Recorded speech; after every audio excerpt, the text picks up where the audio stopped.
자, 여러분 안녕하세요. 민법 연습 2 제 8주 수업 시작하도록 하겠습니다. 이번 주는 여러분들과 함께 변제 관련된 채무의 소멸 원인 중에 하나인 변제 관련된 내용을 중심으로 살펴보도록 하겠습니다. 특히 이제 변제 충당 부분과 변제자 대위 부분들이 많이 시험에 출제가 되죠.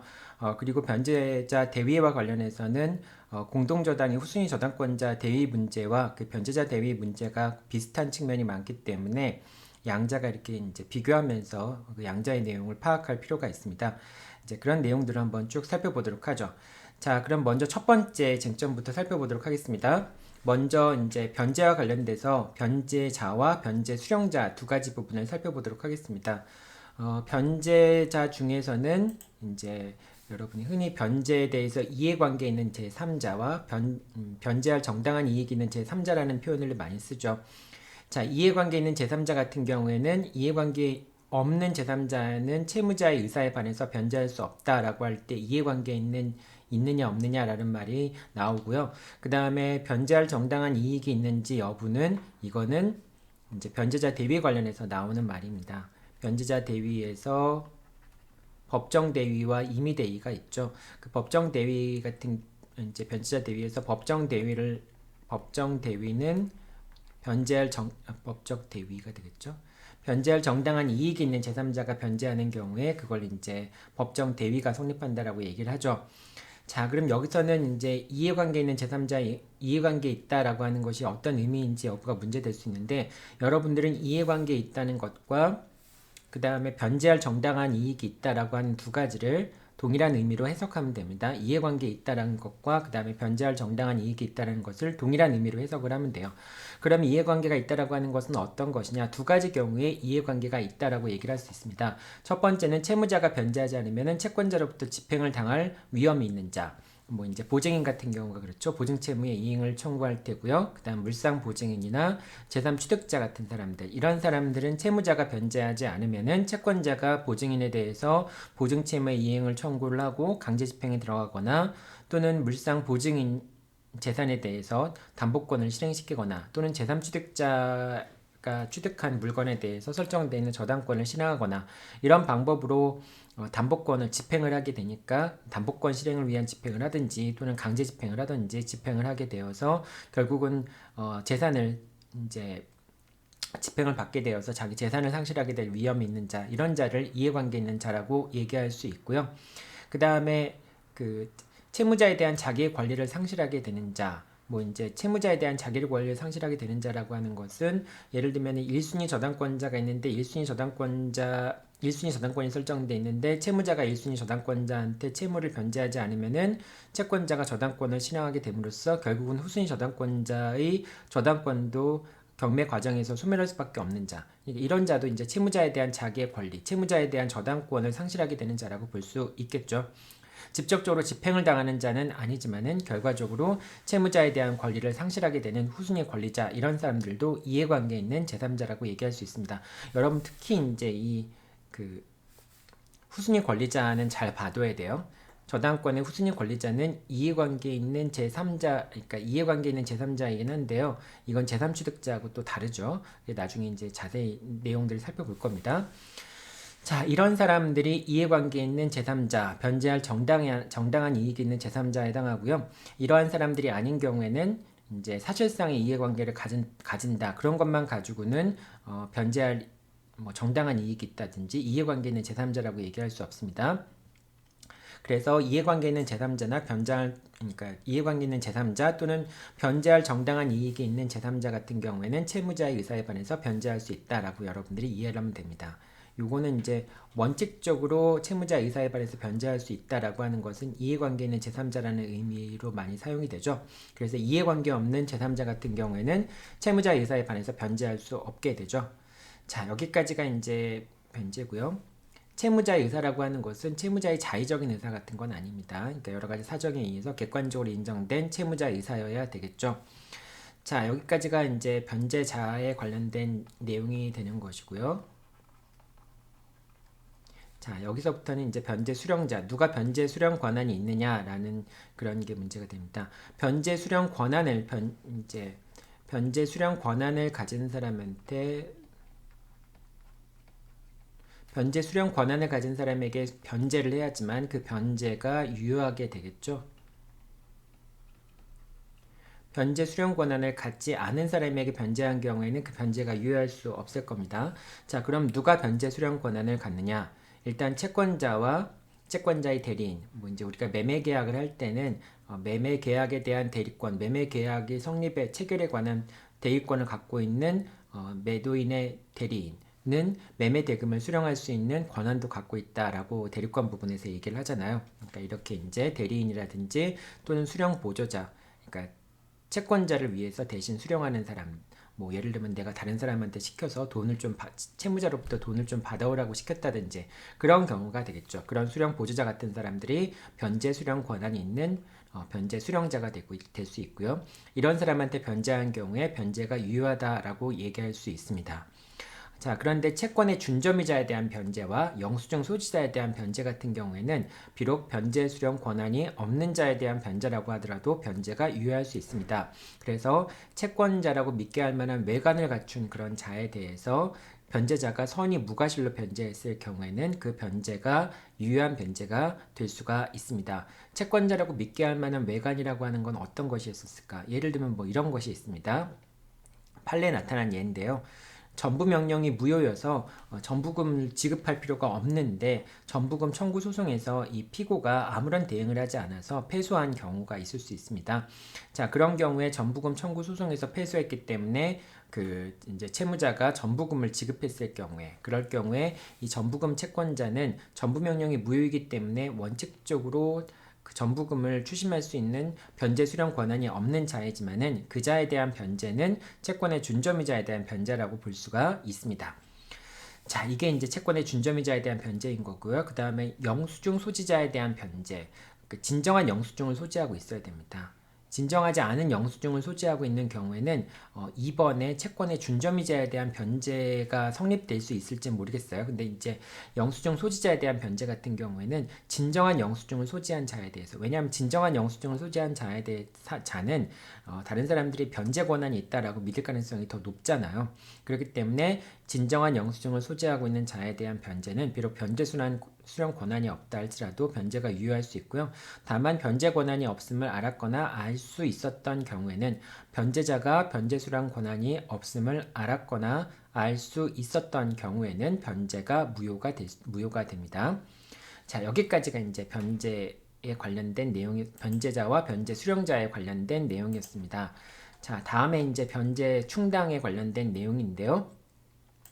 변제 충당 같은 경우에는 일단 변제 충당의 순서에는 이제 합의 충당이 있고요. 그 다음에 지정 충당이 있고 법정 충당이 있습니다. 즉 당사자가 합의해서 충당하는 방법이 있고요. 당사자 합의가 없는 경우에는 변제자나 변제 수령자가 지정해서 충당하는 방법이 있고요.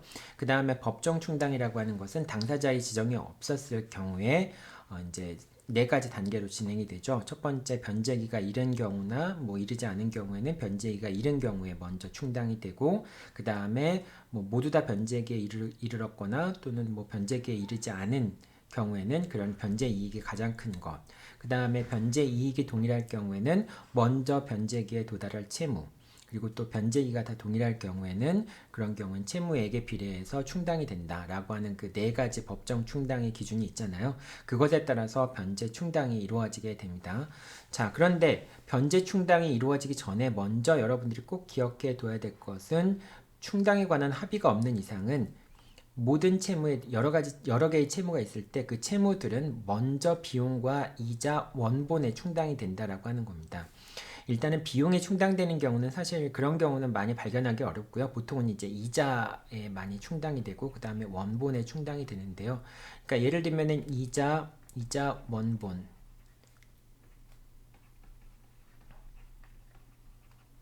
뭐 이렇게 세 가지 채무가 일단 있었다고 봅시다. 1번 채무, 2번 채무, 3번 채무가 이렇게 있는데 이 중에서 어떤 채무에 충당될 것인가 라고 하는 것은 합의 충당, 지정 충당, 법정 충당의 방법으로 먼저 충당이 일어나게 되는데 근데 이것과 상관없이 일단은 먼저 이자 사이에서 충당이 이루어지고 남는 것이 있으면 또 원본에 대해서 충당이 이루어지게 된다라고 하는 겁니다. 이자 사이에는 요 합의 지정 법정 충당의 순서에 따라서 충당이 이루어지게 되겠죠. 그래서 이 세 가지 이자 중에서 어떤 것이 먼저 변제에 충당될 것인가 라고 하는 부분이 결정되고 나서 충당이 이루어져야 되고요. 그러고 나서도 남는 금액이 있다면은 원본 중에서 어느 채무에 충당될 것인가가 정해진다라고 보면 됩니다. 그러니까 이 순서대로 비용이자 원본의 순서대로 먼저 충당이 일어난 다음에 그 다음에 같은 이자끼리 원본끼리 어느 채무에 충당이 될 것인가 라고 하는 것은 아까 변제 충당의 순서에 따라서 변제 충당의 순서에 따라서 그 충당 여부를 순서를 결정하면 된다라고 하는 겁니다. 자, 이 변제 충당에 관해서 이제 그 비용이자 원본이라고 하는 것은 당사자가 근데 합의하면 순서를 바꿀 수 있어요. 예를 들면 채권자와 채무자가 원본에 먼저 충당될 것을 정하는 것도 가능합니다. 그걸 뭐 막을 이유가 없겠죠. 따라서 합의 충당의 경우에는 비용이자 원본의 순서를 바꿔도 상관없어요. 그런데 지정 충당과 법정 충당의 경우에는 뭐 당연히 법정 충당의 경우에는 그렇지 않고요. 지정 충당의 경우에는 변제자가 변제하면서 어떤 채무에 지정을 했을 경우에도 그 지정하는 것이 가능하긴 하지만은 일단은 비용이자 원본의 순서로 먼저 충당이 된다라고 하는 겁니다. 그러니까 채무자가 변제하면서 원본에 먼저 충당될 것을 지정한다라고 하더라도 그렇다 하더라도 먼저 비용과 이자부터 충당되고 남은 것이 있으면은 원본에 충당된다라고 하는 겁니다. 그러니까 이자끼리 또는 원본끼리는 지정 충당하는 사람의 그러니까 변제하는 사람의 지정 충당을 할 수 있겠지만은 이자와 원본의 관계에 있어서는 지정 충당하는 사람이라도 이자 먼저 충당이 되고 원본이 다음에 충당이 된다라고 하는 순서를 바꿀 수는 없다라고 하는 겁니다. 그리고 이렇게 이제 그 비용이자 원본에 대한 순서로 충당되는 것은 채무자가 변제할 경우에 변제하면서 지정한 경우뿐만 아니라 채권자가 변제를 수령하면서 지정한 경우에도 역시 그 순서를 바꿀 수는 없다는 거예요. 즉 채권자가 원본에 먼저 충당된다라고 하는 지정을 하더라도 그렇다 할지라도 비용이자 원본의 순서로 충당이 된다라고 하는 겁니다. 다만 채권자가 이제 그 원본에 먼저 충당된다라고 지정 충당을 하는 경우에도 상대방이 채권자가 이의를 제기하면서 이제 그 채권자와 채무자가 이의를 제기하지 않아서 묵시적 합의가 성립된 것으로 볼 수 있다면은 그러면은 묵시적 합의도 역시 합의의 일종인 것이죠. 그래서 합의가 성립된다라고 볼 수 있다면은 비용과 이자 원본의 순서가 바뀔 수도 있다라고 하는 겁니다. 그러니까 지정을 했지만은 상대방이 이의를 제기하지 않음으로 인해서 합의가 성립된 것으로 볼 수 있는 그런 경우라고 한다면은 그런 비용이자 원본의 순서가 바뀌어서 충당이 될 수도 있다라고 하는 겁니다. 이거는 이제 채무자가 먼저 원본에 충당될 것을 지정하고 채권자가 그에 대해서 이의를 제기하지 않았기 때문에 묵시적 합의가 성립된 경우도 당연히 이제 포함이 되겠죠. 자, 그래서 이렇게 일단은 당사자가 합의에 의해서 순서를 바꾸지 않은 이상은 지정 충당의 경우에는 비용이자 원본의 순서를 바꿀 수 없다라고 여러분들이 기억해 두면 되겠죠. 자, 그 다음에 이제 그 충당의 순서에 따라서 합의 충당과 지정 충당이 있고, 그 다음에 법정 충당인데, 법정 충당 같은 경우에는 첫 번째, 이제 이행기가 도래한 것과 도래하지 않은 것이 있을 때는 이행기가 도래한 것이 먼저 충당이 되는데, 근데 모두 다 이행기에 도래하지 않았거나, 모두 다 이행기에 도래했을 경우에는 변제 이익에 따라서, 그러니까 첫 번째는 변제기에 따라서 변제기가 도래했는지 여부에 따라서 충당이 이루어지는데 만약에 변제기가 모두 다 도래했거나 이제 그 각각의 채무들이 변제기가 다 도래했거나 또는 변제기가 도래할 예정인 경우 그런 경우라고 한다면은 이 경우에는 이제 변제에 대한 변제 이익이 가장 큰 경우 변제 이익이 큰 경우에 그런 채무에 먼저 충당이 된다라고 하는 것이 되겠죠. 그럼 변제 이익이 가장 큰 경우는 어떤 경우라고 볼 수 있겠느냐? 자, 첫 번째 경우는 변제 이익의 차이가 있는 경우예요. 자신의 채무와 보증 채무. 그러니까 자신이 채무를 부담하는 게 있을 거 아니에요. 근데 보증인으로서 보증 계약을 체결하고 보증 채무를 부담했을 때 이건 타인의 채무를 내가 보증한 거니까 사실은 나의 채무는 아닌 것이죠. 그러니까 내가 보증 채무를 부담하고 있긴 하지만은 결과적으로는 다른 주채무를 담보하기 위한 목적으로 내가 채무를 부담하게 된 것이죠. 자, 그래서 이런 경우에는 자기의 채무와 이제 보증 채무가 있었을 경우에는 자기 채무가 당연히 변제 이익이 더 많습니다. 그래서 이제 채권자에 대해서 보증 채권자에 대해서 다른 이제 채무를 부담하고 있을 때 보증인이 변제를 했다면은 그 변제한 것은 당연히 보증 채무에 대한 변제. 그러니까 이렇게 되는 거죠. 갑이 채권자가 있고요. 을이 채무자가 됩니다. 그 다음에 이제 병이 보증인이 되는데 병이 보증인이 된다는 얘기는 보증 채무를 부담한다는 얘기죠. 보증 채무를 부담하는데 병은 갑에 대해서 보증 채무 말고도 또 이제 대여금 채무를 부담하고 있습니다. 이렇게 두 개의 채무를 이제 병이 부담하고 있을 때 병이 어떤 금액을 갑한테 변제했을 경우에 그것이 보증 채무에 충당이 되는 것인가 대여금 채무에 충당이 되는 것인가 여부가 문제가 될 때 대여금 채무가 병 자신의 고유의 채무이기 때문에 이 대여금 채무를 변제하는 것이 병에게 더 변제 이익이 큰 경우라고 볼 수 있겠죠. 그렇기 때문에 병이 변제한 금액은 만약에 이제 보증 채무와 대여금 채무의 변제기가 모두 다 도래했다라고 한다면은 그러면은 가장 변제 이익이 큰 대여금 채무, 병 자신의 고유 채무에 충당이 된다라고 하는 것입니다. 첫 번째 경우 그렇고요. 두 번째, 이 채무에 물상 보증인이 있냐 없냐. 그러니까 이제 갑이 채권자이고요. 그 다음에 을이 채무자입니다. 채무자가 1번 채무, 2번 채무, 3번 채무를 부담하고 있는데요. 그런데 1번 채무를 위해서 누군가가 이제 뭐 예를 들면 병이 보증인이 돼줬다. 병이 보증인이 돼주거나 정이 물상 보증인이 됐다. 자, 이런 경우에는 1번 채무를 위해서 병의 보증인이 있고 정의 물상 보증인이 있다라고 할지라도 채무자 입장에서는 1번, 2번, 3번의 채무가 모두 다 변제 이익이 동일한 것으로 취급이 됩니다. 즉 1번 채무의 변제 이익이 더 크다라고 얘기를 하지 않아요. 왜냐하면 다른 보증인이 있다라고 해서 그것이 뭐 그 채무를 변제하는 것, 다른 채무를 변제하는 것 사이에 채무자한테 이익이 있는 게 아니죠. 채권자 같은 경우에는 1번 채무 같은 경우에는 1번 채무를 변제받지 못하더라도 보증인과 물상 보증인이 있으니까 채권자는 더 다른 채무에 변제되는 것을 더 원할 수 있겠지만은 채무자 입장에서는 어느 채무에 변제되는 것이나 자기 채무에 변제되는 것이기 때문에 이런 경우에는 그러니까 채무자가 이제 물상 보증인이나 보증이 있는 그런 채무 같은 경우에는 변제 이익에 있어서 차이가 없다라고 하는 겁니다. 요거 문장은 너무 많이 나오는 문장이죠. 그 보증인이나 물상 보증인이 있는 채무라고 해서 변제 이익에 차이가 있는 것은 아니다라고 하는 것이죠.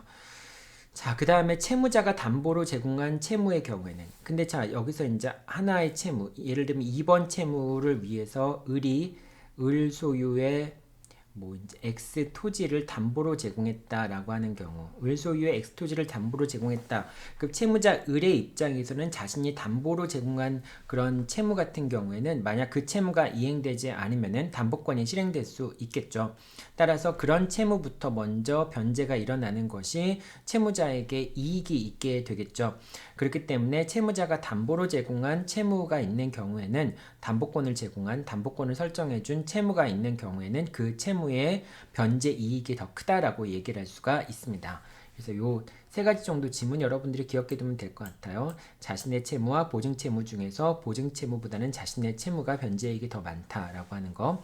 그 다음에 자신이 담보로 제공한 채무가 있을 경우에는 그 채무의 변제 이익이 더 크다라고 하는 점도 기억해 둬야 되고요. 그 다음 또 이제 두 번째는 어떤 채무에 대해서 물상 보증인이나 보증이 있는 채무와 그렇지 않은 단순 채무가 있을 경우에 그 두 채무 사이에서는 변제 이익에 있어서 차이가 없다라고 하는 점을 여러분들이 기억해 두면 됩니다. 자, 여기까지 봤고요. 이제 마지막에 좀 어려운 내용들이 변제자 대위에 관련된 내용인데요. 이제 변제자 대위에 관련된 내용들을 살펴보도록 하겠습니다. 자, 변제자 대위 같은 경우에는 이제 그 변제한 사람이 채권자의 권리를 이제 대신 행사할 수 있는 제도를 변제자 대위 제도라고 얘기를 합니다. 변제자 대위, 변제자가 변제를 했을 경우에는 그 변제자 대위 요건이 갖춰진 경우에는 그런 경우에는 채권자가 갖고 있던 그 채권자가 채권을 실현하기 위해서 갖고 있던 그런 부속된 권리 이런 것들이 변제자한테 이전이 된다라고 하는 겁니다. 그러니까 피담보 채권, 채무자가 갖고 있던 권리 이런 것들이 모두 다 변제자한테 이전이 되는 겁니다. 예를 들면 갑이라는 채권자가 있고요. 그 다음에 을이라는 채무자가 있습니다. 이 갑이라는 채권자는 을에 대해서 갖고 있는 게 이제 뭐 예를 들면 1억 원의 대여금 채권을 갖고 있습니다. 대여금 채권을 갖고 있고 그 다음에 을이 소유하고 있는 X 부동산에 대해서 저당권을 갖고 있습니다. 그리고 갑은 또 이제 을의 보증인인 병에 대해서 보증채권을 갖고 있습니다. 이제 그러니까 갑이 갖고 있는 권리는 1억 원에 대한 대여금 채권과 그 다음에 저당권과 그 다음에 보증채권 이 세 가지를 갖고 있는 것이 되겠죠. 자, 그런데 이제 병이라는 사람은 만약에 1억 원의 대여금 채무가 변제되지 않으면은 집행을 당할 위기에 처해 있는 사람이기 때문에 병은 이해관계에 있는 제3자라고 얘기할 수 있고요. 병은 이해관계에 있는 제3자이기 때문에 을의 의사에 반해서도 변제할 수 있게 되고요. 만약에 병이 변제를 했으면은 병은 이제 변제할 정당한 이익이 있는 자이기 때문에 병은 당연히 채권자를 대위하는데 자, 이 경우에 이제 갑이 갖고 있던 권리들이 있을 거 아니에요? 이제 갑이 갖고 있던 1억 원의 대여금 채권과 그 다음에 저당권. 물론 병이 을을 대위해서 1억 원의 대여금 채권을 변제를 했지만은 이 1억 원의 대여금 채권을 소멸하는 것이 아니라 이 1억 원의 대여금 채권과 그 다음에 갑이 을에 대해서 갖고 있던 저당권 요 자체가 요게 이제 패키지로 돼가지고 이 자체가 묶여서 보증인한테 귀속이 되는 제도 이런 것을 변제자 대위 제도라고 생각하면 됩니다. 이제 변제자 대위 같은 경우는 두 가지가 있는데요. 법정 대위가 있고요. 그 다음에 임의 대위가 있습니다. 법정 대위 같은 경우에는 변제할 정당한 이익이 있는 자의 경우고요. 법정 대위의 경우에는 당연히 채권자가 갖고 있던 권리가 변제자한테 이전이 됩니다. 하지만 임의 대위의 경우에는 즉 변제에 정당한 이익이 있는 자가 아닌 경우에는 채권 양도의 대항 요건을 갖춰서 채권자로부터 그 권리를 넘겨받을 수가 있게 됩니다. 자, 그 다음에 이제 일부 대위의 경우가 있는데요. 예를 들면은 이 사안에서 병이 1억 원을 다 변제했으면은 그럼 채권자가 갖고 있던 권리들이 모두 다 넘어올 텐데 병이 만약에 5천만 원만 변제했으면은 5천만 원만 변제했을 경우에 그러니까 1억의 채무에 대해서 절반만을 변제했을 경우에는 이 대여금 채권과 5천만 원 범위 내에서 그 다음에 저당권도 그 절반만 일단은 병한테 변제자 대위에 의해서 병에게 이전이 됩니다. 그럼 결과적으로는 갑은 을에 대해서 5천의 대여금 채권과 저당권을 갖고 있고 병도 을에 대해서 5천의 대여금 채권과 저당권을 갖고 있는 것이 돼서 결국은 갑과 병이 채권자, 공동채권자가 되는 것과 마찬가지는 그런 결과가 발생을 하게 되겠죠. 자, 이 경우에 비록 갑과 병은 공동채권자이지만은 원래 채권자는 갑인 것이고 그 갑에 대한 채무를 변제하기 위한 과정에서 이제 변제자인 병이 보증인인 변제자의 병이 변제자 대위를 위해서 갑이 갖고 있는 권리를 취득한 것 뿐이죠. 그리고 이 변제자 대위라고 하는 것은 병이 을에 대해서 구상금 채권을 갖고 있는 경우에 구상금 채권을 갖고 있는 경우에 이 구상금 채권을 담보하기 위한 목적에서 변제자 대위가 인정이 되는 거니까 자, 그렇기 때문에 비록 이제 병이 2분의 1 채무에 대해서 변제를 해서 갑과 병이 공동으로 채권자가 된 것처럼 보인다 할지라도 누구의 권리가 더 우선될 수밖에 없겠어요. 채권자의 권리가 더 우선될 수밖에 없죠. 그렇기 때문에 일부 변제의 경우에는 일부 대위를 하게 되는데 그렇다 할지라도 일부 대위가 되면 결국 갑과 병은 이제 갑이 갖고 있던 일부의 권리를 떼어서 병한테 주는 거니까 갑과 병은 공동 채권자 같은 지위에 놓이지만은 그런 경우라고 할지라도 먼저 갑의 채권이 우선적으로 이제 갑의 지위가 우선적으로 보호가 돼야 된다라고 하는 겁니다. 그래서 만약에 이제 그 저당권이 실행되거나 그러면은 먼저 갑이 배당을 받고 못 받은 남은 것이 있을 경우에 이제 병이 배당을 받게 되는 그런 식이 됩니다. 자, 변제자 대위에서는 대위자 사이의 관계가 되게 중요한데요. 이제 이 대위자 사이의 관계에 대해서 여러분 잘 살펴봐야 됩니다. 첫 번째는 일단은 이제 여러분들이 요 밑에 있는 것부터 먼저 보는 게 좋겠죠. 일단 변제자 그 제3자가 이제 변제자 대위를 했을 경우에 변제자와 다른 사람 간의 관계가 어떻게 정해지는가라고 하는 부분은 이제 이렇게 5개의 조문으로 각 호로 정해져 있는데요. 첫 번째 보증인 같은 경우에는 전세권이나 저당권의 등기에 그 대위를 부기하지 아니하면 전세물이나 저당물의 권리를 취득한 제3자에 대해서, 이 권리를 취득한 제3자라고 하는 것은 제3취득자를 얘기하는 겁니다. 자, 그러니까 전세권이나 저당권이 설정된 물건에 대해서 제3취득자라고 얘기하는 거니까, 제3취득자는 아까 뭐라고 얘기했습니까? 제3취득자라는 것은 그 저당권이나 전세권이라고 하는, 이제 전세권 같은 경우도 이제 용익 물건으로서의 전세권도 있지만은 담보 물건으로서의 전세금 반환 채권을 담보하는 형태의 담보권으로서의 전세권도 의미가 있죠. 자, 이렇게 이제 어떤 뭐 편의상 전세권이란 말은 이제 전세권이라는 말은 저당권 으로만 일단 담보권이라고 생각해서 담보권이라고 얘기할게요.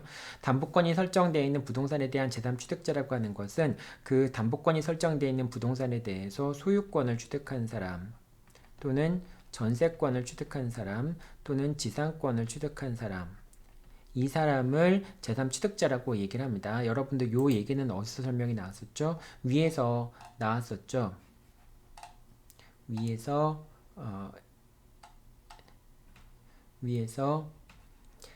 그 제3취득자라고 하는 거, 이제 제3취득자라고 하는, 여기 제3취득자란 말이 나오죠. 이때 제3취득자라는 것은 저당 목적물에 대해서, 그 목적물에 대해서 소유권이나 전세권이나 지상권을 취득한 사람을 제3취득자라고 얘기를 하게 됩니다. 자, 다시 밑으로 돌아와서요. 그래서 이게 이제 제3취득자 같은 경우에는 소유권이나 지상권이나 전세권을 취득한 사람을 제3취득자라고 얘기를 하고요. 그런 사람에 대해서는 즉 소유권이나 지상권이나 전세권을 취득한 사람에 대해서는 대위에 부기등기를 하지 않으면은 채권자를 대위할 수 없다라고 하는 것이죠. 이건 이제 이런 경우나 마찬가지입니다. 갑이 있고요. 그 다음에 을이 있고, 갑이 이제 아까 이런 것 마찬가지로 요거를 그냥 활용을 하죠.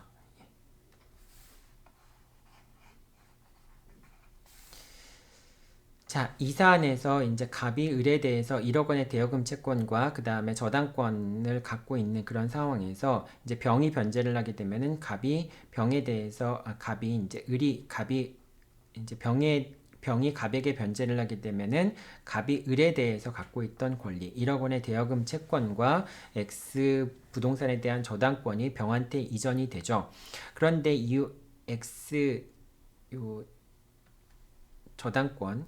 이 저당권에 대한 채권, 저당권, X 부동산에 대한 저당권 같은 경우에 이 X 부동산이 이제 병이 변제하게 되면은 그 갑의 X 부동산에 대한 저당권은 당연히 병한테 이전이 되잖아요. 그런데 이전이 됐을 때 이전의 대위, 이제 대위의 부기등기를 하기 전에 다른 제3자인 정이라는 사람이, 이 정이 제3취득자가 되기 위해서는 제3취득자가 X에 대해서 소유권을 취득했거나, 그러니까 을과 매매계약을 체결하고 소유권을 취득했거나, 또는 지상권을 취득하거나 전세권을 취득한 경우에, 즉 소유권이나 용익물권을 취득한 경우가 되겠죠. 그런 경우에 병이 변제자 대위를 주장하기 위해서는, 즉 이 저당권은 내가 변제자 대위에 의해서 X에 대한 저당권을 내가 취득했다라고 병이 주장하기 위해서는, 즉 이 X라는 저당권은 소멸하지 않고 여전히 유효하다, 그리고 나한테 뭐 이제 넘겨졌다라고 주장하기 위해서는 이 소유권을 취득한 사람과 지상권을 취득한 사람, 그리고 전세권을 취득한 제3취득자에 대해서 병이 변제자 대위를 주장하기 위해서는 반드시 대위에 부기등기를 그래야지만 제3자에 대해서 제3취득자에 대해 주장할 수 있다라고 하는 것이고요. 반면에 제3취득자는 보증인에 대해서 채권자를 대위하지 못한다라고 하는 겁니다. 그러니까 이 상황에서 만약에 이제 제3취득자인 정이 있을 거 아니에요. 근데 정도 마찬가지로 을이 1억 원의 대여금 채권을 변제하지 않는 경우라면은 갑은 보증인에게 보증채무의 이행을 청구할 수도 있겠지만은 이 X 부동산에 대해서 이제 설정되어 있는 저당권을 실행시킬 수도 있겠죠.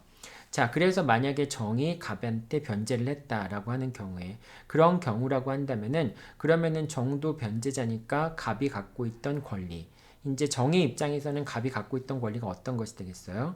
이제 갑이 을에 대해서 갖고 있던 1억 원의 대여금 채권과 그 다음에 병에 대해서 갖고 있는 보증 채권 두 가지 권리가 있겠죠.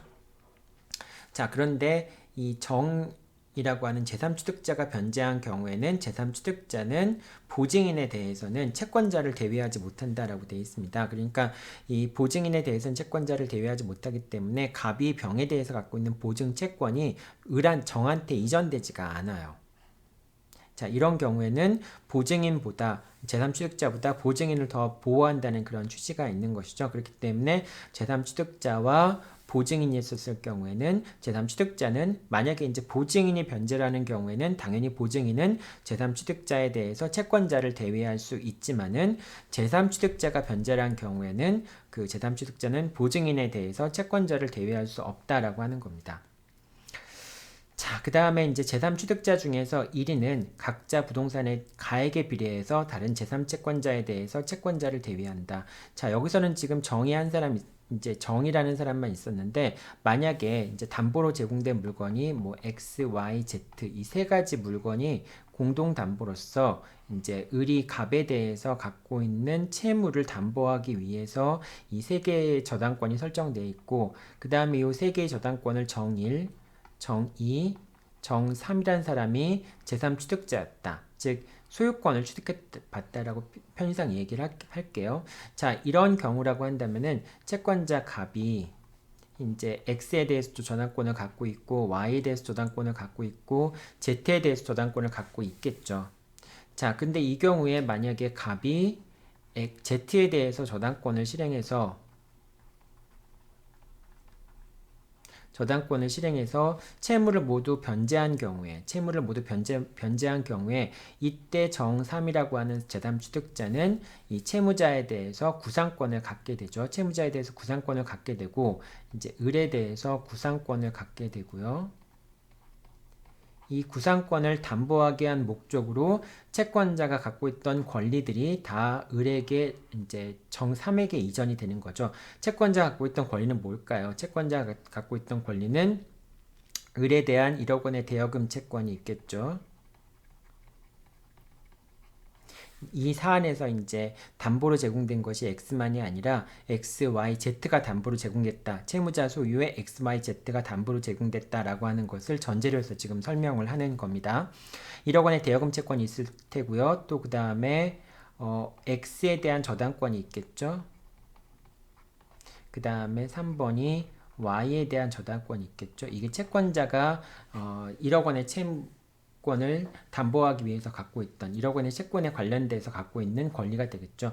이 권리들이 그대로 일단 정3에게 이전이 되는데 그런데 정3에게 그대로 다 이전이 된다라고 한다면 다시 또 정2와 정1 사이에 또 이 세 사람들 간에 다시 또 대위를 하는 문제들이 발생할 수 있잖아요. 그렇기 때문에 정3은 정2와 정1에 대해서 정1에 대해서 채권자를 대위할 수 있는데 그때 그 금액을 일정 부분 나눠서 이제 채권자를 대위해야 될 거 아니에요. 그럼 뭐 예를 들면은 이 목적물의 가치가 뭐 예를 들면은 요거는 5천만 원이었고요. 그 다음에 Y 부동산은 5천만 원이었고 그 다음에 Z 부동산은 1억이었다. 라고 하는 경우에 그래서 이제 Z 부동산에서 1억을 다 받아갔다라고 하는 경우라고 한다면은 그러면은 1억을 다 받아갔다라고 한다면은 각각의 분담 부분은 얼마냐? 이제 정1 같은 경우에는 2,500만 원 범위 내에서 그 다음에 정2에 대해서는 2,500만 원의 범위 내에서 정3에 대해서는 5천만 원의 범위 내에서 이렇게 채권자를 대위할 수 있게 되는 것이고요. 따라서 정3이 소유하고 있는 Z 부동산에 대해서 먼저 변제가 일어났다면은 그러면은 갑이 X에 대해서 갖고 있던 저당권 또 갑이 Y에 대해서 갖고 있던 저당권에 대해서 채권자를 대위할 수 있는데 그때 대위할 수 있는 범위는 2,500만 원 범위 내에서 즉 X에 대해서 저당권을 실행해서 2,500만 원 범위 내에서 이제 정3이 X에 대해서 2,500만 원만큼을 변제받을 수 있고요. 그 다음에 Y에 대해서도 역시 2,500만 원만큼만을 변제받을 수 있게 됩니다. 그럼 결과적으로는 어떻게 돼요? 그러니까 그렇게 만약에 2,500씩을 정 1과 정 2로부터 변제자 대위에 의해서 정 3이 지급을 받았다고 한다면 결과적으로는 X, Y, Z가 분담하는 것이 2,500, 2,500, 5,000을 부담하게 된 것과 마찬가지인 결과가 발생을 하는 거죠. 이제 그렇게 이제 이제 제3취득자가 여러 명인 경우에는 이 사람들 중에 변제자 대위에 의해서 각자 부담해야 될 부분들이 이렇게 정해진다라고 하는 겁니다. 각 부동산의 가액에 비례해서 다른 제3취득자에 대해서 채권자를 대위한다라고 하는 겁니다. 자, 그리고 이런 경우도 있고요. 원칙적으로 이제 제3취득자는 보증인을 대위할 수 없지만은 이제 물상 보증인이 여러 명 있는 경우들도 있을 수 있겠죠. 뭐 이제 예를 들면은 X 다시 Y 다시 Z 다시 이제 각각의 물상 보증인의 재산을 담보로 제공한 경우도 있을 수 있겠죠. 자, 이런 경우에도 만약에 이제 이 물상 보증인의 재산을 취득한 이제 물상 보증인 이제 X 다시에 대해서는 뭐 예를 들면은 누구로 할까요? 무로 할까요? 무1. 그 다음에 Y 다시에 대해서는 무2. 그 다음에 Z에 대해서는 무3이 이제 담보로 제공한 경우에 그럼 이 이제 물상 보증인 사이에서도 이제 변제자 대위 문제가 발생할 수 있잖아요. 이 경우도 마찬가지로 이제 제3취득자가 여러 명이 있었을 경우에는 그 제3취득자가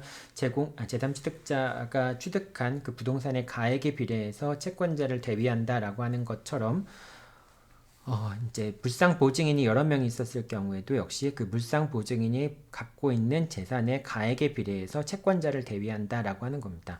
따라서 만약에 갑이 이제 무에 대해서 이제 무1에 대해서 X 다시에 대한 부동산을 먼저 집행했을 경우에는 이제 어떻게 돼요? 그러면은 이제 무는 자기 채무를 다 변제했으면은 무는 갑이 갖고 있던 권리, 즉 X에 대한 저당권이라든지 또는 정에 대한 뭐 X를 정의 취득했으면은 그 X에 대한 저당권이라든지 1억 원의 대여금 채권 그리고 또 병에 대해서 보증 채권 같은 거를 대위할 수 있고 또 나머지 Y 다시와 Z 다시에 대한 그 저당 목적물에도 역시 채권자를 대위할 수 있게 되죠. 이런 사람들에 대해서도 채권자를 대위할 수 있게 되죠.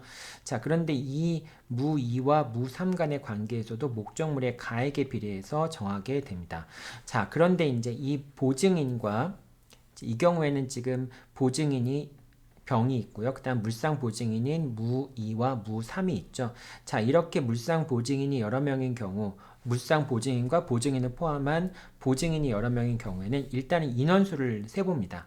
자, 여기서는 물상 보증인이 무1, 무2, 무3이 있고요. 병이 있잖아요. 4명이잖아요. 그럼 이 4명을 기준으로 해서 일단은 그 이제 변제자 대위할 수 있는 금액을 구분을 합니다. 그래서 4명이니까 1억이니까 4명이니까 이제 병은 2,500 범위 내에서 변제자 대위를 병에 대해서는 2,500 범위 내에서 변제자 대위를 할 수 있고요. 무1과 무2와 무3에 대해서는 이제 2,500씩을 변제자 대위할 수 있는데 일단 물상 보증인 사이에서는 다 합쳐요. 그래서 무1, 무2, 무3이 이제 부담하고 있는 부분은 7,500이잖아요. 그 다음에 이 7,500만 원 범위를 이제 X 다시 Y 다시 Z 다시 목적물의 가액에 비례해서 나누게 됩니다. 그래서 만약에 이제 똑같이 이게 1억이라고 하고 이것도 1억이라고 하고 Z도 1억이라고 한다면은 그럼 각자 X 다시에서는 2,500 범위 내에서 변제자 대위를 할 수 있고 Y 다시에 대해서도 2,500 범위 내에서 변제자 대위를 할 수 있고 Z에 대해서도 2,500 범위 내에서 변제자 대위를 할 수 있습니다. 그래서 지금 이제 4번하고 5번을 동시에 설명하고 있는 겁니다. 그러니까 무1이 만약에 변제를 했다라고 한다면은 이제 갑이 X 다시에 대해서 먼저 경매를 신청해서 무1이 채무자 을의 채무를 다 변제했다라고 하는 경우에는 무1은 갑이 X에 대해서 갖고 있던 저당권을 취득함과 동시에 1억 원의 대여금 채권도 취득을 하고요. 그리고 또 역시 무2와 무3과 병에 대해서 채권자를 대위할 수 있기 때문에 채권자가 Y-에 갖고 있던 저당권, 또 Z-에 대해서 갖고 있던 저당권, 그 다음에 갑이 병에 대해서 갖고 있는 보증 채권을 무1이 취득할 수 있게 됩니다. 다만 이 보증인과 물상 보증인이 여러 명이었기 때문에 무1은 무2에 대해서는 2,500만 원 범위 내에서 Y 다시 부동산에 대해서 저당권을 행사할 수 있고, 무3에 대해서는 Z 다시 부동산에 대해서 2,500만 원 범위 내에서 이제 변제자 대위를 할 수 있고요. 그 다음 병에 대해서는 이제 2,500만 원 범위 내에서 보증 채권을 행사할 수 있게 됩니다. 이제 그게 이제 요 4번하고 5번에 정한 기본적인 취지인 겁니다.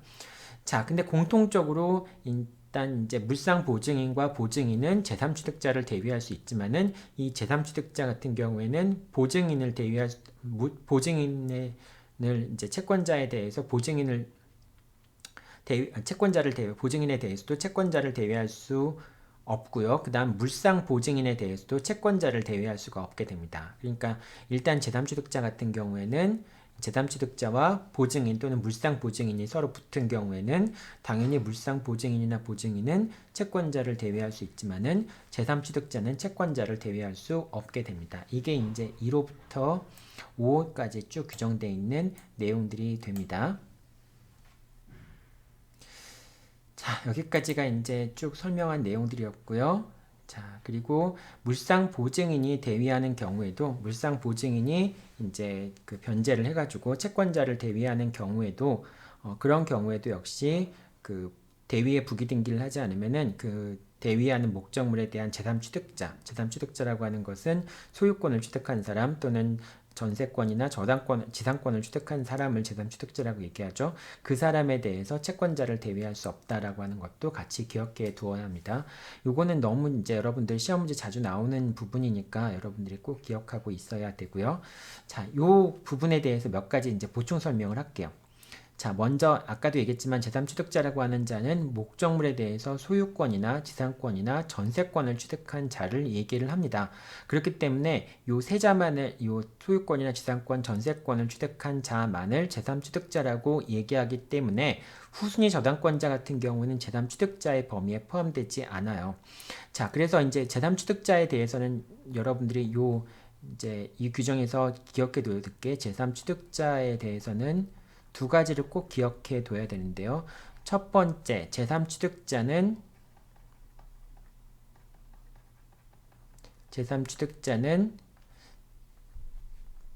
보증인이나 물상 보증인에 대해서 채권자를 대위하지 못한다는 겁니다. 채권자를 대위하지 못한다. 자, 물상 보증인이나 보증인은 변제를 쓸 경우에는 제3취득자를 대위할 수 있지만은 이제 제3취득자는 물상 보증인이나 보증인에 대해서 채권자를 대위할 수 없다라고 하는 겁니다. 두 번째는 대위에 부기등기를 하지 않으면은 제3취득자에게 변제자 대위를 주장할 수 없다라고 하는 겁니다. 대위 주장을 못한다라고 하는 것이죠. 이 두 가지가 여러분들 제3취득자 관련돼서 꼭 기억해 둬야 되는 내용들입니다. 그러니까 제3취득자 같은 경우에는 다시 이제 물상 보증인이나 보증인을 대위할 수 없다라고 하는 점이 중요하고요. 그 다음에 만약에 이제 보증인이나 물상 보증인은 당연히 채권자를 대위할 수 있죠. 제3취득자에 대해서. 그런데 제3취득자에 대해서 채권자를 대위하기 위해서는 대위의 부기등기가 있어야지만 되는 거죠.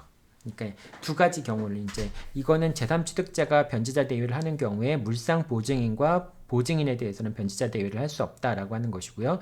이거는 이제 그 보증인과 물상 보증인이 제3취득자에 대해서 변제자 대위를 할 수 있지만은 그 변제자 대위를 하는 경우에는 대위의 부기등기가 필요하다라고 하는 그런 점인 거죠. 이 두 가지 경우는 꼭 기억해 둬야 되는데, 자, 여기서 제3취득자는 여기서 후순위 저당권자는 제3취득자에 해당하지 않기 때문에 후순위 저당권자는 제3취득자에 해당하지 않기 때문에 당연히 보증인에 대해서도 물상 보증인에 대해서도 채권자를 대위할 수 있고요.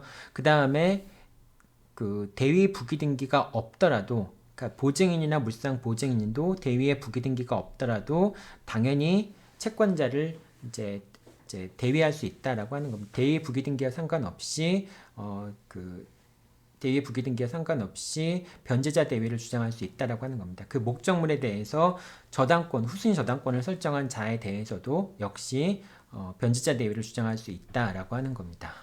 자, 그 내용들을 한번 좀 그림을 그려가면서 다시 한번 설명을 한번 해볼게요. 자, 먼저 이제 갑이 채권자이고, 아까 동일한 사안입니다. 을이 채권자이고 1억 원의 대여금 채권을 갖고 있고요. 그 다음에 X 부동산에 대해서 갑은 저당권을 갖고 있고요. 그 다음에 병이라는 사람은 이제 을의 갑에 대해서 보증을 했기 때문에 보증 채권, 병에 대해서 보증 채권을 갖고 있고, 그 다음에 정이라는 사람은 물상 보증인으로서, 이 사람은 이제 병은 보증인이고요. 정은 물상 보증인입니다. 물상 보증인이고요. 그래서 정이 소유하고 있던 Y 부동산에 대해서 역시 저당권을 갖고 있습니다. 자, 이렇게 되면은 채권자 갑이 갖고 있던 권리는 첫 번째 대여금 채권이라고 하는 1억 채권 갖고 있고요. 두 번째 X 부동산에 대한 저당권을 갖고 있고, 세 번째로 보증 채권을 갖고 있고요. 그 다음 네 번째로 Y 부동산에 대한 저당권을 갖고 있죠. 이 네 가지 권리가 있는 거죠. 만약에 물상 보증인인 정이 채무를 모두 변제했다고 한다면은 이 물상 보증인은 채권자가 갖고 있던 1, 2, 3번에 대한 권리를 다 취득하게 되겠죠. 다만 이제 보증인과 물상 보증인 사이에서는 한 명씩이니까 그 채무 1억 절반만큼만을 대위할 수 있으니까 이제 정은 채권자를 대위하더라도 보증채권 전액에 대해서 채권자를 대위할 수 있는 것이 아니라 보증채권의 2분의 1에 대해서, 즉 5천만 원의 범위 내에서만 보증채권을 대위할 수 있겠죠. 그런데 X에 대해서는 뭐 전체 1억의 대여금 채권을 취득하고 X에 대한 저당권을 취득하니까 이제 이런 식으로 처리가 됩니다. 자, 그런데 뭐 이거는 이제 병이 변제해도 마찬가지죠. 병이 변제한 경우에도 병은 갑이 갖고 있던 1번, 2번, 4번 권리를 취득하게 되겠죠. 그래서 1억 대여금 채권과 X에 대한 저당권을 취득하게 되고요. 그 다음에 물상 보증인 정에 대해서 갖고 있던 이제 Y 부동산에 대한 저당권도 취득하게 되는데, 이때 정에 대해서 채권자 대위권을, 변제자 대위를 할 때는 그럴 경우에는 보증인과 물상 보증인이 한 사람이니까 5천만 원의 범위 내에서만 이 Y 부동산에 대해서 저당권을 행사할 수 있다라고 하는 점이 다른 점이 되겠죠. 자, 이렇게 되는데 만약에 이제 그 정이 변제하거나 병이 변제하는 경우에 X에 대해서 1억 원의 대여금 채권을 갖고 이제 갑이 X에 대해서 갖고 있던 저당권을 다 대위한다라고 하는 점에서는 문제가 없는데요. 그런데 을이 이제 갑한테 돈을 빌려주고 X의 저당권을 설정한 다음에 그 다음에 갑을병정 이제 그 X 부동산에 대해서 무에게 2순위 저당권을 설정해줘요. 2순위 저당권을 설정해주게 됩니다. 자, 2순위 저당권을 설정해주게 되는데, 자, 이런 경우에 만약에 이제 정의 변제를 한 다음에 정의 변제를 하면은 정은 이제 3번 보증채권에 대해서 채권자를 대위할 수 있고, X 저당권에 대해서 채권자를 대위할 수 있고, 1억 원의 대여금 채권에 대해서 채권자를 대위할 수 있잖아요. 그런데 이제 정은 이제 갑은 1순위 저당권자가 되겠죠. 근데 정이 X에 대해서 대위의 부기등기를 하기 전에 무가 2순위 저당권을 취득했어요. 그럼 이 경우에 정이 무에게 변제자 대위를 주장할 수 있겠느냐 여부가 문제가 되는 겁니다. 자, 원칙적으로 제3취득자 같은 경우에는 제3취득자에 대해서 변제자 대위를 주장하기 위해서는 대위의 부기등기를 해야지만 되는 거죠. 근데 2순위 저당권자 같은 경우, 후순위 저당권자 같은 경우에는 제3취득자가 아니기 때문에 대위의 부기등기를 하지 않더라도 무에 대해서 채권 이제 변제자 대위를 주장할 수 있게 된다라고 하는 겁니다. 첫 번째 이거 이제 제3취득자에 대해서는 대위의 부기등기를 하지 않더라도 변제자 대위를 주장할 수 있다라고 하는 것이고요. 그다음 만약에 이제 다시 반대의 입장에서 무도 역시 1억 원의 대여금 채권을 변제할 이익이 있는 자에 해당하는 것이죠. 왜냐하면 만약에 1억 원의 대여금 채권이 변제되지 않으면은 갑은 X에 대한 저당권을 실행을 할 테고요. 갑이 X에 대한 저당권을 실행을 하면은 결국은 무는 을에 대해서 갖고 있던 저당권을 상실할 수밖에 없는 자이기 때문에 무는 변제할 정당한 이익이 있는 자, 즉 이해관계에 있는 제3자에 해당하기 때문에 을의 의사에 반해서라도 무는 채무를 변제할 수 있게 되겠죠. 그래서 만약에 무가 이제 을을 대위해서 채무를 변제한 경우,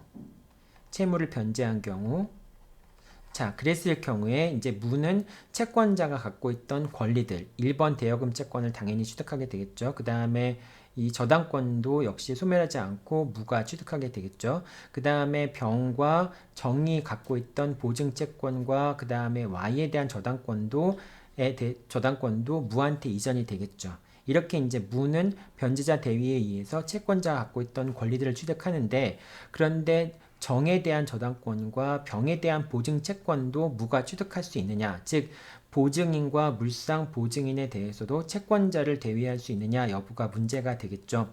그런데 이 병은 이제 2순위 저당권을 취득한, 즉 후순위 저당권을 취득한 무는 제3취득자가 아니기 때문에, 제3취득자라면은 당연히 보증인과 물상보증인을 대위할 수 없겠지만은 병은 제3취득자가 아니기 때문에 당연히 보증인과 물상보증인을 대위할 수 있다라고 하는 겁니다. 그래서 아까도 얘기했지만은 무가 변제했을 경우에는 1번, 2번, 3번, 4번의 권리들이 무한테 그대로 이전이 됩니다. 그래서 무는 이제 그 채권자, 변제자 대위권을 행사할 수 있는 그런 제3자가 되는 것이죠. 이제 후순위 저당권자로서 변제자 대위권을 행사할 수 있게 되는 것이죠.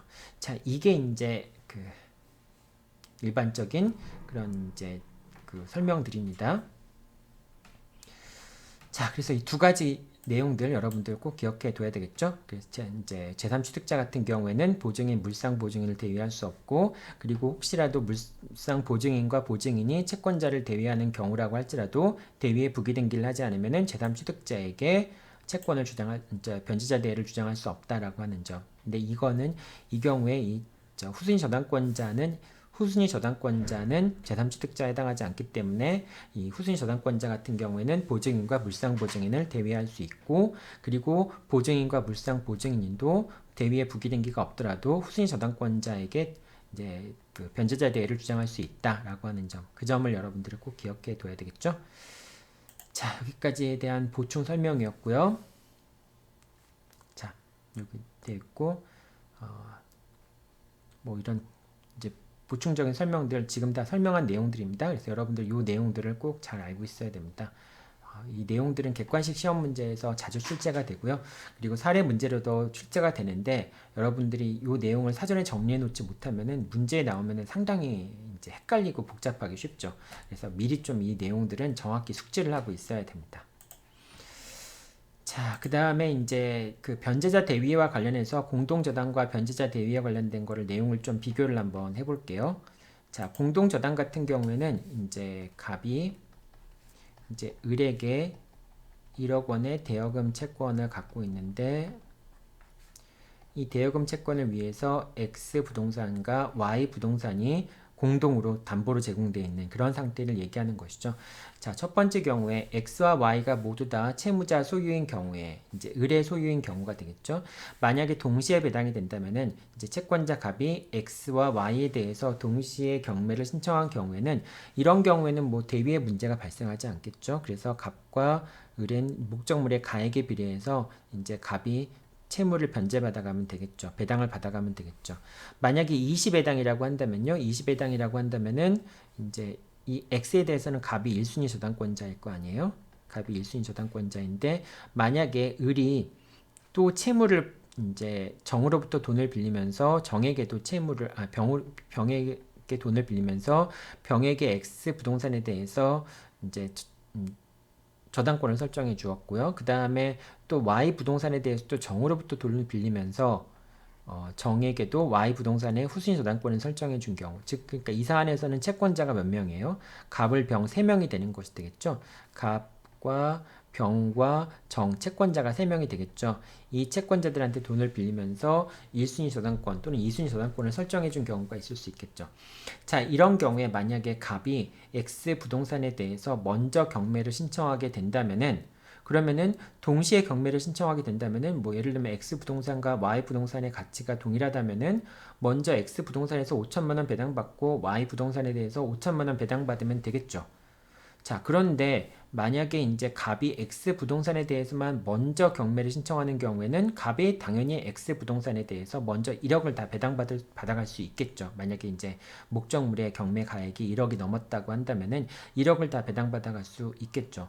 자, 그런데 그렇게 되면은 병은 자기가 원래 이제 갑이 동시에 배당을 신청해서 동시에 이제 경매를 신청해서 동시에 배당이 이루어지게 되면은 5천만 원씩만 배당 받아가고 남는 잉여 담보는 병이 배당을 받아갈 수 있었을 텐데 이제 갑이 X에 대해서만 먼저 배당을 이제 그 경매를 신청하는 바람에 갑이 X에 다 받아가 버리면은 그러면 병은 한 푼도 못 받아가게 되고 정은 원래 5천만 원이 채권자한테 배당된 다음에 그 남은 범위 내에서만 정이 배당을 받아가는데 그 이상을 정이 배당받아갈 수 있게 되는 거죠. 그래서 이런 후순위 저당권자의 이해관계를 도모하기 위해서 이제 병 같은 경우에는 만약에 동시에 배당이 있었다라고 한다면은 갑이 Y에 대해서 배당받을 수 있었던 금액 5천만 원 만약 이제 X와 Y 의 가격이 동일하다고 본다면은 이 5천만 원의 범위 내에서 갑이 Y에 대해서 갖고 있던 저당권이 병한테 이전이 된다라고 하는 겁니다. 이건 반대의 경우도 마찬가지죠. 만약에 갑이 Y에 대해서 먼저 경매를 신청하게 된다면은 그럼 정은 이제 동시에 배당되었다면 갑이 X에 대해서 배당받을 수 있었던 5천만 원의 범위 내에서 갑이 X에 대해서 갖고 있던 저당권이 정한테 이전이 된다라고 하는 겁니다. 자, 이렇게 후순위 저당권자 대위라고 하는 문제가 발생을 하게 됩니다. 자, 이런 것처럼 이제 공동 저당의 경우에는 후순위 저당권자 대위의 문제가 발생을 하는데요. 즉, 이제 여기서는 지금 좀 복잡하니까 일단 복잡하니까 사안을 좀 지울게요. 그러니까 정이라는 사람은 없는 걸로 일단 생각을 할게요. 병만 있는 걸로 생각을 할게요.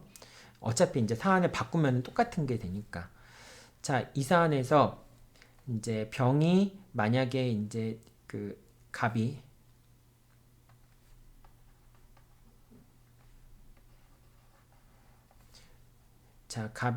X에 대해서 먼저 경매를 신청했다.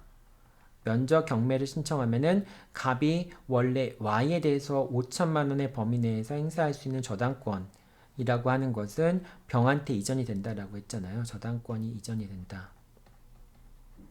저당권이 이전된다라고 얘기를 했잖아요. 자, 이 저당권 이제 368조 2항의 후순위 저당권자 대위의 경우에는 이 갑이 Y에 대해서 갖고 있던 저당권 자체만 병한테 이전이 됩니다. 아까 이제 여러분 그 변제자 대위 같은 경우에는 갑이 의뢰돼서 갖고 있던 1억 원의 대여금 채권과 그 다음에 그걸 담보하기 위한 저당권 자체가 변제한 사람에게 이전이 된다라고 얘기를 했잖아요. 그런데 이 공동저당의 경우에 후순위 저당권자의 대위의 문제가 발생했을 경우에는 그런 경우에는 저당권만이 병에게 이전이 된다라고 하는 점입니다. 그런 점에서 차이가 있어요.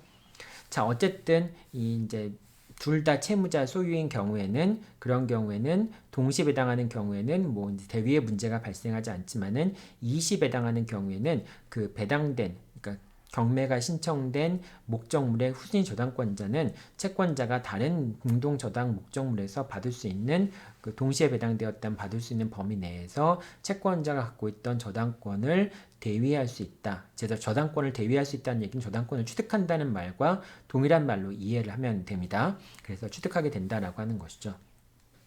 자, 근데 이제 물상 보증 이제 공동 저당물이 하나는 채무자 소유이고 하나는 물상 보증인 소유인 경우가 있을 수 있습니다. 예를 들면은 X는 의뢰 소유이고 그 다음에 이제 Y는 A의 소유라고 얘기 한번 해보죠. 물상 보증인 A의 소유인 경우가 있겠죠. 자, 이렇게 이제 채무자와 물상 보증인 소유의 부동산이 공동 담보로 제공된 경우에 동시 배당을 한다면은 이건 어떻게 배당이 될까요? 둘 다 채무자 소유인 경우에는 목적물의 가액에 비례해서 이제 경매 대가에 비례해서 채권자가 배당을 받아갈 텐데 하나는 채무자 소유, 하나는 물상 보증인 소유인 경우에는 동시에 배당이 이루어지는 경우에 먼저 채권자 소유의 그 목적물로부터 채권자가 배당을 받아가고 그래도 모자란 게 있으면은 물상 보증인 소유의 부동산에서 배당을 받아가게 됩니다. 그러니까 이제 여기서는 뭐 대위 같은 문제가 발생할 일이 없겠죠. 자, 그리고 먼저 채권자 소유의 부동산에 대해서 동시배당했다면은 그렇게 되고요. 이시배당 같은 경우에는 뭐 예를 들면은 갑이 채권자의 부동산에 대해서 먼저 경매를 신청했을 경우에는 그런 경우에는 이 X 부동산의 후순위 저당권자인 병이 368조 2항에 따라서 채권자를 대위하지 못합니다. 물상 보증인에 대해서는 채권자를 대위하지 못해요. 자, 그렇기 때문에 이 경우에는 368조 2항이 적용되지 않는 거죠. 그러니까 채무자 소유의 부동산과 물상보증인 소유의 부동산이 공동담보로 제공됐을 경우에는 그런 경우에는 어차피 368조 2항 공동저당의 후순위 저당권자의 대위의 문제가 발생하지 않게 됩니다. 그러니까 후순위 저당권자 대위의 문제가 발생하는 것은 둘 다 채무자 소유인 경우이나 둘 다 물상보증인, 동일한 물상보증인 소유인 경우에만 후순위 저당권자의 대위 문제가 발생한다. 여러분들이 이렇게 이해를 하면 됩니다. 자, 이렇게 이제 그 X 부동산에 대해서 먼저 경매가 이루어지게 되면은 그러면은 뭐 당연히 후순위 저당권자 대위의 문제도 발생하지 않으니까 그냥 이걸로 끝나버리게 됩니다. 자, 그런데 만약에 물상 보증인 소유의 부동산에 대해서 먼저 경매가 신청된 경우라면 어떻게 될까요? 자, 만약에 갑이 Y에 대해서 먼저 경매를 신청한 경우라고 한다면은 Y에 대해서 먼저 경매를 신청한 경우라고 한다면은 결국은 Y가 이제 다 변제를 한 거나 마찬가지가 되겠죠. 그러니까 A가 다 변제를 한 거나 마찬가지가 되겠죠. 근데 이 경우에도 이제 요 Y 부동산의 정이라고 하는 후순위 저당권자가 있을 수도 있겠죠. 자, 이런 경우에 이제 갑이 Y에 대해서 먼저 경매를 신청해서 갑이 다 채무를 변제받아 간 경우라고 한다면은 그러면은 A는 이제 대위 변제자가 되는 거죠. 제3자 대신에 을 대신에 변제를 한 사람이 되는 거죠. 그렇기 때문에 A라고 하는 사람은 대위 변제자로서 채권자가 갖고 있던 권리, 즉 을에 대한 1억 원의 대여금 채권과 그 다음에 X에 대한 저당권 이런 권리들이 이제 변제자 대위 규정에 의해서 A한테 고스란히 이전이 됩니다. 즉 갑이 갖고 있던 권리가 첫 번째는 1억 원의 대여금 채권이 있죠. 그 다음 두 번째는 X에 대한 저당권이 있죠. 그 다음 세 번째는 Y에 대한 저당권이 있겠죠.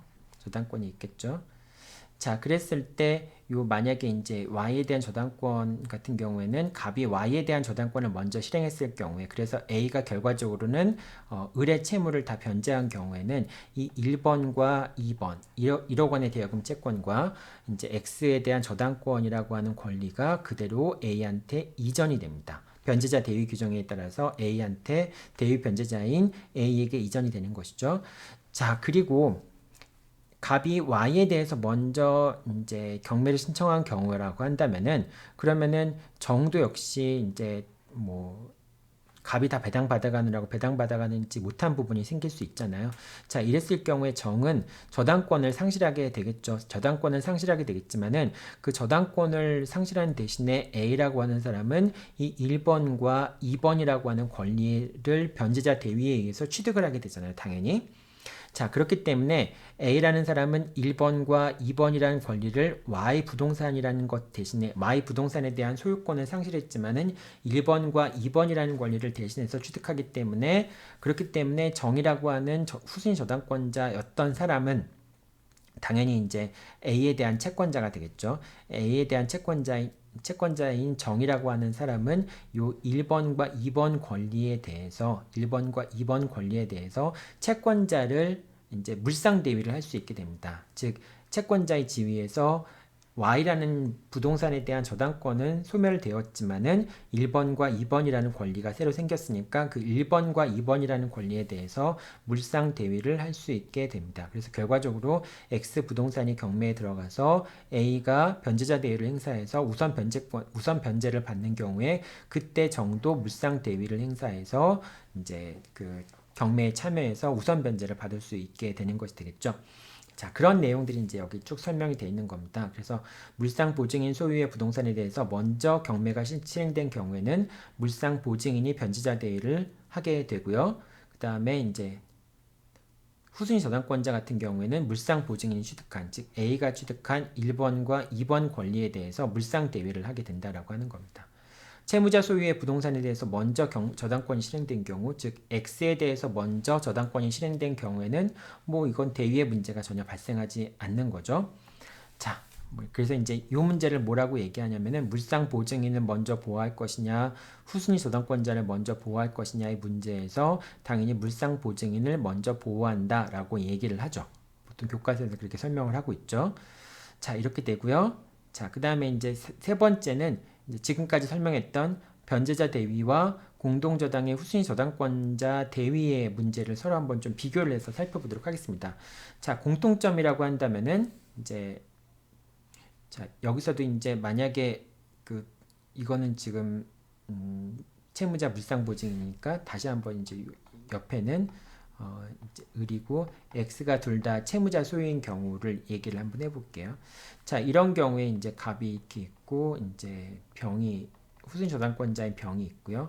만약에 갑이 X에 대해서 먼저 경매를 신청했다면은 병은 이제 갑이 Y에 대해서 갖고 있던 그런 저당권, 자기가 동시에 배당되었다면은 배당받을 수 있는 범위 내에서 이제 갑이 Y에서 배당받을 수 있었던 저당권을 대위하게 되는 거죠. 이게 이제 후순위 저당권자 대위의 문제인 것이고요. 그 다음에 이 A가 만약에 갑이 Y에 대해서 먼저 경매를 신청하는 경우에는 물상 보증인인 A가 X에 대해서 저당권을 2번 저당권 2번이라고 하는 권리, X에 대한 저당권을 취득하게 되겠죠. 이게 이제 변제자 대위에 의한 권리의 취득인 것이고, 이거는 이제 후순위 저당권자, 공동저당에서 후순위 저당권자 대위의 문제인데, 공통점은 등기 없이도 저당권을 취득한다라고 하는 점입니다. 즉, A 같은 경우에도 등기 없이 이제 이해관계 있는 제3자가 변제를 했을 경우에, 당연히 A는 물상 보증인은 이해관계 있는 제3자가 되겠죠. 그러니까 X에 대해서 등기 없이도 당연히 X를 대위한다라고 하는 것이고요. 이 경우도 병도 후순위 저당권자 같은 경우에도 등기 없이도 대위에 부기등기 없이도 Y에 대한 저당권을 취득한다라고 하는 겁니다. 그러니까 Y에 대해서는 여전히 갑이 저당권자로 등기돼 있지만은 이제 후순위 저당권자 대위에 의해서 사실은 갑의 이름으로 Y의 부동산에 대한 저당권이 설정돼 있지만은 병이 저당권자가 된다라고 하는 것이고요. 그 다음에 여기서도 마찬가지로 이제 갑이 X 부동산에 대해서 저당권자라고 기재가 돼 있다 할지라도 이 물상 보증인인 A가 등기 없이도 당연히 채권자를 대위하니까 사실은 갑의 명의로 저당권이 설정돼 있지만은 이 저당권은 X 부동산에 대한 저당권은 A의 것이다라고 하는 것이죠. 자, 그래서 등기 없이도 저당권을 취득하게 된다라고 하는 겁니다. 다만 차이점이 있다면은 변제자 대위의 경우에는 채권자를 대위해서 채권자 갖고 있던 저당권과 피담보 채권을 모두 다 취득하게 됩니다. 즉 1번과 2번의 권리를 다 취득하게 되는데 이제 공동저당의 후순위 저당권자의 경우에는 배당받을 수 있는 범위 내에서 채권자의 저당권만을 취득하게 됩니다. 즉 갑이 Y에 대해서 갖고 있던 저당권만을 병이 취득하게 돼요. 그런 점에서 변제자 대위와 공동저당의 후순위 저당권자 대위는 차이가 있다라고 얘기를 합니다. 자, 그 다음에 이제 병이라고 하는 사람이나 물상 보증인 A나 후순위 저당권자인 병, 이제 요거를 두 개 이제 비교하고 있는 겁니다. 지금은 요 두 사람을 이제 물상 보증인이라는 사람과 그 다음에 병이라는 사람을 이제 후순위 저당권자, 그러니까 물상 대위를 공동저당권자의 후순위 저당권자라고 얘기를 하는 겁니다. 지금 여기서 병과 비교를 하는데, 자, 둘 다 등기 없이도 갑이 Y에 대해서 갖고 있던 저당권, 그 다음에 여기 또 A가 갑이 X에 대해서 갖고 있는 저당권을 등기 없이도 취득한다라고 되어 있는데, 만약에 갑이 자신이 소유자인데도 불구하고 자신이 저당권자임에도 불구하고 저당권자였지만 이제 더 이상 저당권자가 아니잖아요. 갑이 저당권자가 아님에도 불구하고 X에 설정돼 있던 저당권을 말소하거나 또는 이 사안에서도 마찬가지로 만약에 이제 병이 후순위 저당권자 대위를 하는 경우에 갑이 Y에 대한 저당권자가 아님에도 불구하고 어쨌든 등기부상으로는 갑이 Y에 대한 저당권자, 또 이 상황에도 갑이 X에 대한 저당권자로 기재가 돼 있으니까 그걸 이유로 해서 채무자와 채권자가 서로 합의해서 X에 대한 저당권을 말소하거나, 또는 이 경우라고 한다면은 채권자와 채무자가 합의해서 Y에 대한 부동산에 설정되어 있던 저당권의 등기를 말소해주는 경우라고 한다. 그런 경우가 있을 수도 있겠죠. 근데 이 경우에 아까도 얘기했지만은 갑의 명의로 Y 부동산에 대한 저당권이 있지만은, 또 이 경우에는 갑의 명의로 X 부동산에 대한 저당권이 있지만은, 사실은 이 X 부동산에 대한 저당권은 누구한테 귀속이 되는 겁니까? A한테 귀속이 되는 거죠. 등기 없이도 당연히 법정 대위니까 A한테 넘어가 있는 거죠, 이미. 그리고 이 경우도 이제 공동저당의 후순위 저당권자 대위에 의해서 갑이 Y에 대해서 갖고 있는 저당권은 이미 병한테 넘어간 것이기 때문에 갑은 Y에 대한 저당권자가 아니죠. 갑이 Y에 대한 저당권자가 아님에도 불구하고 자신이 저당권의 등기 명의자라는 이유로 해서 이 Y 부동산에 대한 등기를 말소했을 경우, 마찬가지로 이 경우도 갑이 X 부동산에 대한 저당권자가 아님에도 불구하고 등기부상 저당권자이라는 걸 이유로 해서 갑과 을이 이제 등기를 말소한 경우, 이거는 결국은 A라고 하는 이제 대위 변제자, 물상 보증인이죠. 이 사람이 취득한 저당권을, 또는 병이 취득한 저당권을 갑과 을이 무단으로 말소한 거나 마찬가지이죠. 그렇기 때문에 그 등기 말소는 부적법한 등기 말소가 되는 것이고요. 따라서 이 경우에 이제 물상 보증인, 변제자 대위를 하는 물상 보증인이나 또는 공동 저당의 후순위 저당권자 같은 경우에는 자신이 취득한 저당권이 불법적으로 말소가 됐기 때문에 말소 회복 등기를 청구할 수 있게 됩니다. 자, 여러분이 여기서 꼭 기억해 둬야 될 것은, 말소 회복 등기 같은 경우에는 누구를 피고로 해야 돼요? 네, 말소 회복 등기 같은 경우에는 채무자, 그 말소 당시의 소유자를 피고로 해야 됩니다. 그러니까 이제 A는 갑을 상대로 한 것이 아니라 A는 을을 상대로 해서 X 부동산에 설정돼 있던 Y 명의의 저당권에 대한 회복 등기를 청구해야 되겠죠. 그 다음에 이 사안에도 마찬가지로 여기서도 지금 그 Y 부동산에 대해서 소유자인 Y 부동산에 대한 갑의 등기가, 저당권 설정 등기가 말소된 시점에서의 소유자인 을을 상대로 해서 병이 저당권 말소 회복 등기를 청구할 수 있습니다. 자, 그리고 아까 이 사안에서 이제 만약에 이제 을에 대한 등기가 말소됐을 경우에는, 이제 X에 대한 등기가 말소됐을 경우에는 A가 을을 상대로 해서 말소 회복 등기를 청구할 수 있다라고 얘기를 했잖아요. 자, 그런데 이제 A가 취득한 권리들은 사실상 정이라는 이제 그 Y 부동산의 후순위 저당권자, 즉 물상 보증인 A의 또 다른 채권자가 되겠죠. 이 후순위 저당권자라는 사람이 물상 대위를 할 수 있는데, 그런데 만약에 A가 말소 회복 등기를 하고 있지 않은 상황이라고 한다면은 정이 물상 대위를 하기 어렵게 되겠죠. 따라서 정은 A에 대한 채권자라고 하는 것을 이제 이유로 해서, 즉 정이 A에 대해서 갖고 있는 금전 채권을 피보전 권리로 해서 A가 을에 대해서 갖고 있는 말소 회복 등기 청구권을 피대위 권리로 해서 채권자 대위권을 행사할 수도 있습니다. 자, 그 얘기를 여기다 이제 설명을 한 겁니다. 자, 이 내용들 여러분들 잘 정리해 놔야 되고요. 그 다음에 이제 제3자에 의한 대위의 주장인데요. 이제 지금까지는 이제 요 A라는 사람이 변제자 대위를 주장하는 것, 또는 병이라는 사람이 후순위 저당권자 대위를 주장하는 것에 대해서 얘기를 해봤죠. 자, 그런데 이제 A라는 사람이 X에 대해서 채권자를 대위했기 때문에 X에 대한 저당권을 대위 행사할 수 있다라고 하는데, 근데 이 X가 제3자한테, 제3취득자에게 넘어갔다. 제3취득자라고 하는 것은 X에 대해서 소유권을 취득한 사람이나 X에 대해서 전세권이나 지상권을 취득한 사람을 얘기하게 되겠죠. 자, 이랬을 때는 제3취득자한테 변제자 대위를 주장할 수 있습니까? 없습니까? 변제자 대위를 주장할 수 없죠. 왜냐하면 이 제3취득자가 있을 경우에는 변제자의 대위를 주장하기 위해서는 제3취득자가 취득하기 전에 채권자를 대위한다라고 하는 대위의 부기등기를 해야만 하는 거니까. 자, 마찬가지로 이 경우도 이 Y에 대해서 제3취득자가 있을 수 있잖아요. 제3취득자가 있을 수 있기 때문에 제3취득자에게 이게 이제 병의 등기가 병이 이제 Y에 대해서 대위의 부기등기, 공동저당의 경우에도 공동저당이 후순위저당권자 대위의 경우에도 역시 대위의 부기등기를 할 수가 있습니다. 근데 그 대위의 부기등기를 하기 전에 제3취득자가 취득한 경우, 이런 경우도 있을 수 있겠죠.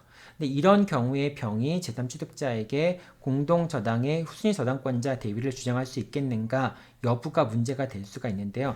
판례는 안 되는 경우는, 확실히 안 되는 경우는 어떤 경우냐면은 이 이제 Y에 대한 저당권이 말소가 된 상태에서 이제 갑과 을이 불법적으로 Y에 대한 저당권을 말소한 상태에서 그 저당권이 말소된 상태에서 제3취득자가 취득한 경우에는 병은 대위의 부기등기를 하지 않았기 때문에 이 경우에는 병이 제3취득자한테 공동저당의 후순위저당권자 대위를 주장할 수 없다라고 합니다. 이거는 이제 분명해요. 그러면은 Y가 말소되지 않은 상황에서 제3취득자가 있을 때는 병이 제3취득자에게 이제 후순위 저당권자 대위를 주장할 수 있겠는가 여부가 문제가 되죠. 이 변제자 대위의 경우에는 당연히 제3취득자가 권리를 취득했을 때 이제 이 등기가 말소되기 전이라도 후라도 어쨌든 대위의 부기등기가 없으면 일단 제3취득자에게 변제자 대위를 주장할 수 없습니다. 그런데 이제 이 경우에는 제3취득자에게 변제자 대위를 주장할 수 없는데 당연히 그 등기가 말소된 상태에서 불법적으로 말소된 상태에서 회복 등기가 이루어지기 전에 제3취득자가 권리를 취득한 경우에는 당연히 이제 변제자 이제 공동저당의 후순위 저당권자 대위를 주장할 수 없지만 만약에 이 공동저당권이 말소되기 전에 제3취득자가 권리를 취득했다면은 대위의 부기등기를 하지 않고도 이제 병이 제3취득자에게 변제자 대위, 공동저당의 후순위 저당권자 대위를 주장할 수 있겠는가 여부가 문제가 될 수도 있죠. 자, 근데 이 경우에는 될 수도 있다라고 볼 수 있을 것 같아요. 왜냐하면 공동저당 같은 경우에는 등기가 말소되기 전이라 할지라도 이 공동저당에서 후순위 저당권자 대위가 있다라고 하는 것을 제3취득자가 알 수 있으니까 그러니까 이제 할 수 있다라고 볼 수 있을 것 같습니다. 자, 그 대위의 이제 그래서 확실한 거는 이제 판례가 나와 있는 확실한 거는 대위의 부기등기 없이 대위할 저당권이 말소된 상태에서 제3취득자가 취득한 경우에는 제3취득자에게 이제 공동저당권의 후순위 저당권자 대위를 주장할 수 없다라고 하는 점은 분명해요. 자, 만약에 이런 경우가 된다면은 이거는 이제 그 병의 입장에서는 갑과 을을 상대로 해서 불법행위로 인한 손해배상을 청구할 수 있습니다. 왜냐하면 병의 저당권을 갑과 을이 불법적으로 말소를 시켰기 때문에 손해배상을 청구하는 것도 가능하다라는 것까지만 여러분들이 기억해 두면 되겠습니다. 그러니까 아까 이제 그 Y에 대한 저당권이 말소되지 않은 상태에서 제3자가 취득될 경우에는 어떻게 되느냐라고 하는 것에 대한 판례는 없어요. 근데 아마도 그 경우에는 이제 판례 뉘앙스를 보면은 변제자 대위와는 달리 이제 제3취득자 같은 경우가 공동저당권의 후순위 저당권자 대위를 충분히 예측할 수 있었으므로 이 경우에는 이제 후순위 저당권자의 대위를 주장할 수 있는 것처럼 이렇게 설명을 하고 있습니다. 자, 그래서 그런 경우에는 이제 주장할 수 있겠지만 지금 이 사안은 이제 이게 판례 사안이거든요. 이게 판례 사안인데 이 판례 사안 같은 경우에는 Y에 대한 저당권이 불법 말소된 상태에서 이제 저당권이 없는 상태에서 제3취득자가 취득한 경우에는 당연히 대위의 부기등기를 하지 않았기 때문에 병이 제3취득자에게 후순위 저당권자의 대위를 주장할 수 없다라고 하는 그런 내용입니다. 자, 여러분들 이 부분은 이제 그 물권법 부분에도 설명을 한번 했었던 그런 부분이죠. 1학기 때 이제 물권법에서 공동저당 부분에서 한번 설명을 했던 부분이기도 합니다. 자, 변제자 대위 부분과 공동저당에 있어서 후순위 저당권자 대위의 문제는 서로 밀접한 관련이 있고 서로 비슷한 듯 하지만은 또 다른 측면도 있기도 하죠. 그렇기 때문에 상당히 좀 혼란스러울 수 있습니다. 그래서 여러분들이 잘 비교를 해보기 바라고요. 그 다음에 오늘은 여기까지 이제 하고요. 그 다음에 채무의 소멸 원인 중에 하나인 이제 변제를 살펴봤고요. 상계 같은 경우에는 다음 시간에 그러니까 이제 중간고사 이후가 되겠네요. 중간고사 이후에 상계에 대해서 살펴보도록 하겠습니다. 자, 오늘은 여기까지 변제에 관련된 내용들 살펴보았고요. 여러분들 시험이 조금 어려울 수 있습니다. 어렵더라도 시간 딱 지켜서 그 시간 내에 여러분들 문제를 해결하려고 한번 노력 한번 해보시기 바랍니다. 자, 그러면은 오늘 수업은 쟁점 정리는 여기서 마치도록 하겠습니다. 네, 여러분들 수고했습니다.